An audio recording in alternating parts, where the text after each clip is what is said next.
Oh, let's go. Rosh Chodesh Teves, the 7th beautiful day of Chanukah. We have the candles. Oh, wait. My video's not on. No? Sorry, guys. Okay, now let's turn it around for a sec. Look what we got there. We got Ellie on his phone. Turn that off. And then we got the 7 candles burning beautifully. And we're going to turn it back. Going to learn on page 61. Second. Oh, it's okay. In today's lesson, the advantage of Torah study over other mitzvahs, given the twofold unity achieved, which we discussed yesterday. The analogy of Torah to food, which nourishes and nurtures one within. You eat it, it's internal after you eat it, it's inside you, becomes part of your bloodstream. And mitzvahs to clothing, which protect and envelop one from the outside. So Torah protects you from the inside. That's what it says? No. Nourishes and nurtures you. And mitzvahs protect you and envelop you from the outside. This is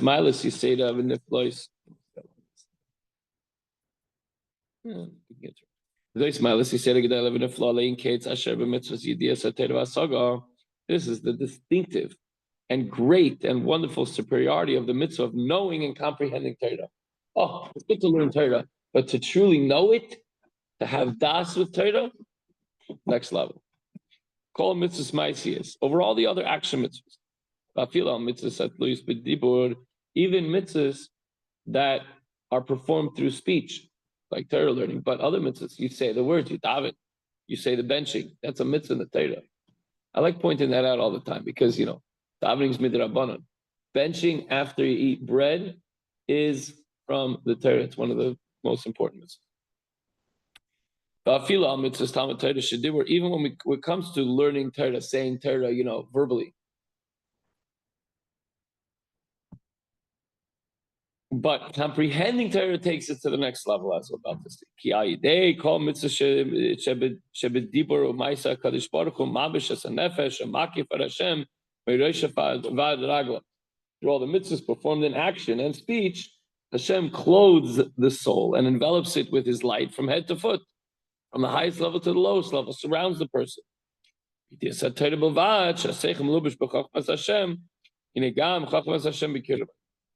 In the case with knowledge of Torah, once you know it, now it's a part of you. It's internally and eternally a part of you forever. I wonder, guys, this is just me thinking out loud, and I apologize. I hope I'm not offending. But when a person starts to forget when you get older, or if you just don't have a good memory. So you don't remember you learned that? I don't remember. So is it still a part of you if you don't remember it? What if somebody gets dementia later on in life? Still a part of you. Done.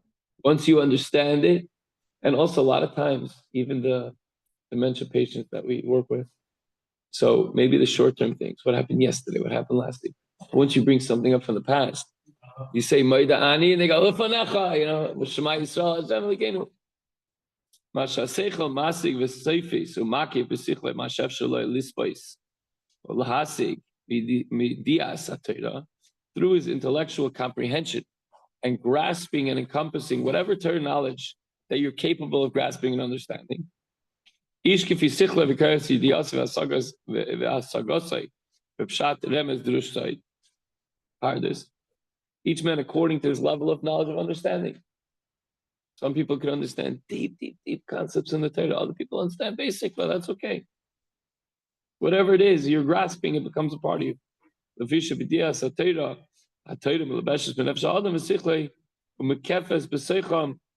the knowledge of Torah, the person is absorbed. The Torah is absorbed in the soul and intellect of the person, and is encompassed within them. And therefore the Torah is called bread and food of the soul. So he talked about Torah being called water. Why? Because water comes from the highest place and it always finds its way down to the lowest level.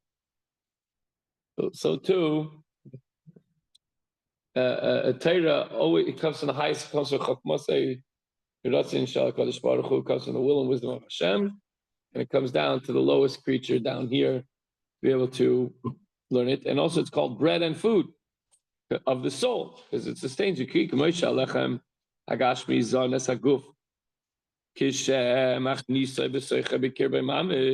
Just as bread, physical bread. What kind of bread do you like? Okay.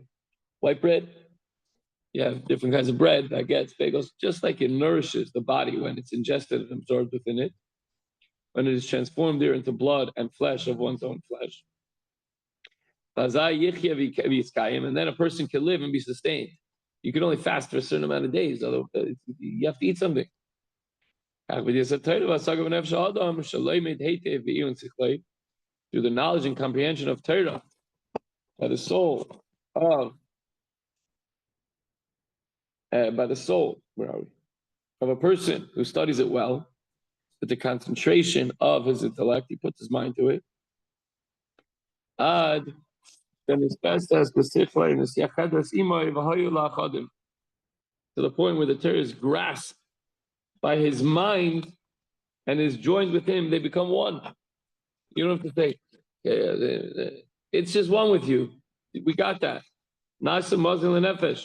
Then the Torah becomes food for the soul.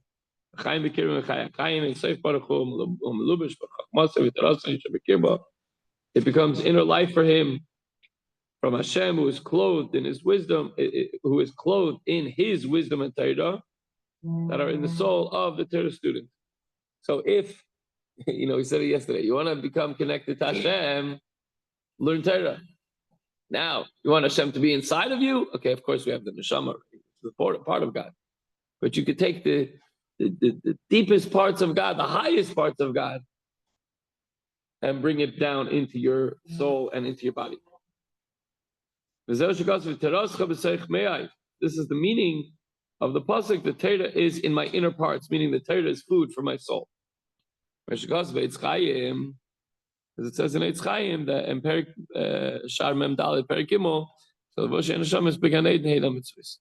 the garments of the souls in paradise are the mitzvahs. The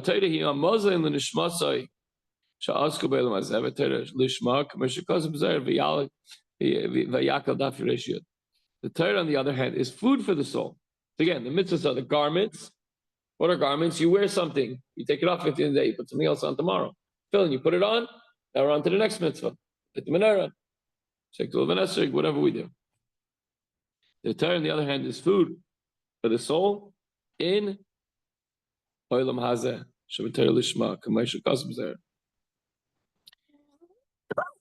The Torah here, Amazon,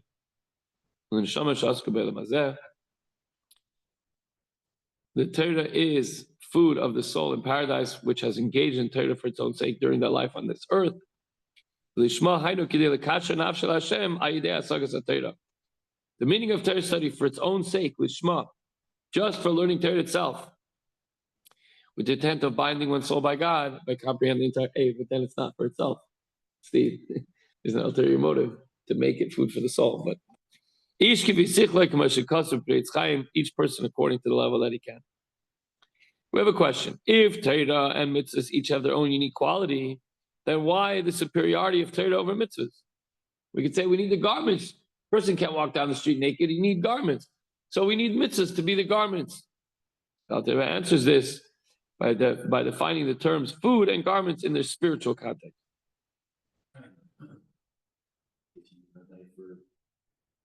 Your Chanukah, sell your clothes.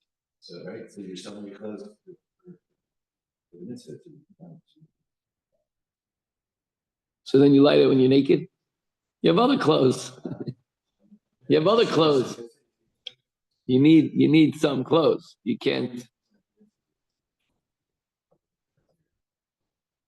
Okay, but that's not answering the thing because you still need clothing. You need something.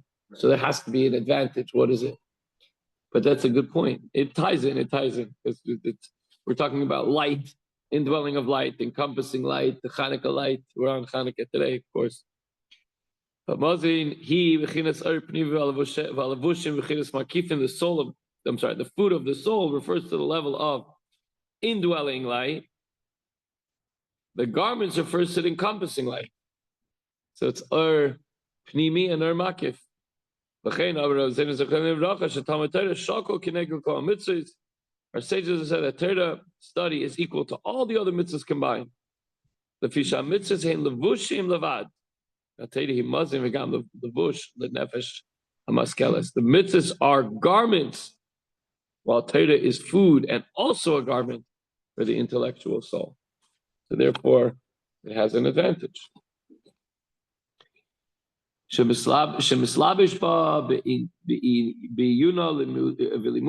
Torah serves as a garment because one clothes himself within it by his soul's concentration on it and studying of it.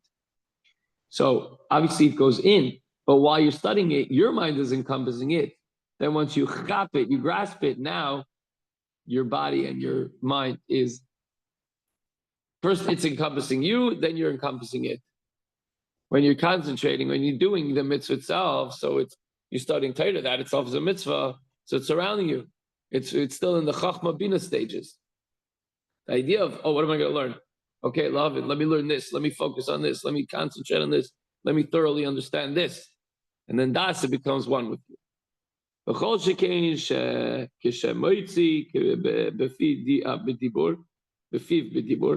much more so when one expresses the words orally. When you say it aloud, you have to say it with your mouth.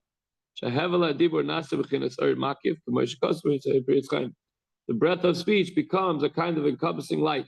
So you have the internal light and the external, because the speech goes out of your mouth. See, I have the advantage that I'm teaching, so I'm saying the words out loud. But I always encourage you to say it along with me, because especially the Hebrew words, when we say it out loud, first of all, we're creating good angels. Second of all, of course, we're learning Torah together. But now the breath comes out of your mouth, and it becomes encompassing light, as written in the Priyetz Chaim. So thus we see that the Torah study possesses the quality of both food and garment, and it is thus superior to the other mitzvahs, which are garments alone. The takeaway for today, Chavra, is that you can only understand Torah based on your capabilities. Don't get discouraged if there's certain parts that you like, it doesn't speak to me, I don't get it. However, regardless of your capabilities, when you learn in order to connect your soul to Hashem, the Torah becomes nourishment that sustains your soul. Beautiful. Have a wonderful day and a good Chodesh and a freilichen Chanukah.